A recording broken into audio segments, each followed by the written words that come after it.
13th Amendment is one of the best known of all the constitutional amendments. Passed in 1865, it abolished slavery in the United States. The exact words of the amendment are as follows. Section 1, neither slavery nor involuntary servitude, except as a punishment for crime whereof the party shall have been duly convicted, shall exist within the United States or any place subject to their jurisdiction. Section 2, Congress shall have the power to enforce this article by appropriate legislation.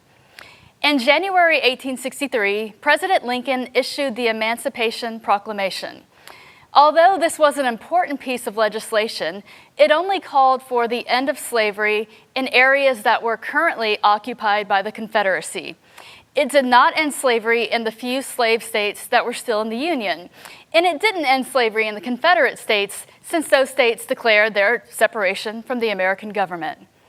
By 1864, Lincoln held firm to his decision to not accept a conditional surrender of the Confederacy, a surrender that would have brought the Confederate States back into the Union, but with slavery intact.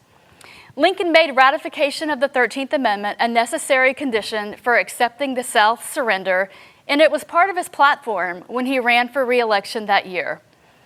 In February 1865, Congress approved the amendment and turned it over to the states for ratification. By December of that year, 3/4 of the states had ratified the amendment, thereby enshrining it in the Constitution.